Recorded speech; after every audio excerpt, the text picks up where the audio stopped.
"You bear his staff," said the knight. "The fabled staff of Magius." "A gift," Raceland said, lowering his head. Yet he could still feel the eyes of the knight delving the depths of his being. "Truly a valuable gift," said the knight. "Are you worthy of it?" Hello and welcome to all the men and women of the West. I'm Joe.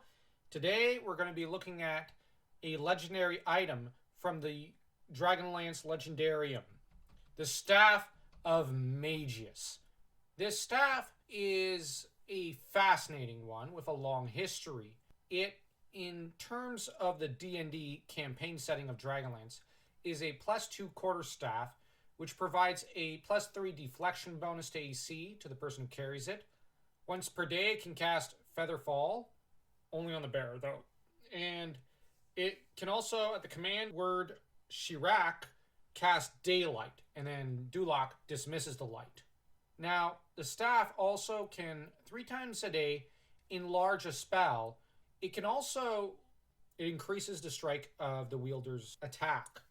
It can disappear and reappear at the wielder's command, or I should say the owner's command. That said, the history of this staff is far more fascinating than the campaign setting. Abilities and whatnot are, to an extent. Not to dismiss how awesome it is in D&D, but the most impressive accomplishments and history of the staff lies in the novels. The Staff of Magius was actually created during the First Dragon War, back in the Age of Dreams, by an elf from Sylvanesti named Chadra. Now, she assembled the pieces of the obsidian chest back together, performed a ritual, and drew forth the staff just in the nick of time to save her and her friends. And she would end up using the staff to hold off the chromatic dragons until the dragonstones were given to the elves by the gods of magic. During the Third Dragon War, Magius would end up using the staff throughout his career.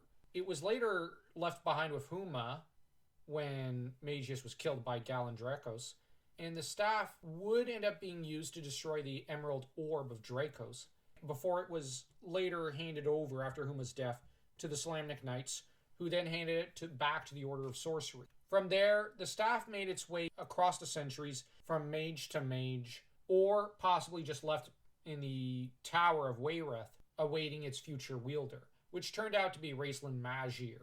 Raceland would end up spending years studying the secrets of the staff, which would achieve its greatest glory in his hands, with Raceland being at times a little too possessive of it, as Raceland never liked to share too many of his magical artifacts with others, even for the uninitiated in the magical arts. From what we can learn from Raceland's and the very possessiveness that seems to have gripped all the mages who ever wielded it, is that true greatness lies not in the objects we possess, but in the accomplishments we make over the course of our lives, and in how much we give to those around us. And that's all we have for you today. Hope you enjoyed this analysis of probably the most fascinating and mighty of all the Dragonlance legendary artifacts, outside the Dragon Orbs, of course. So until next time, please like, comment, share, and subscribe.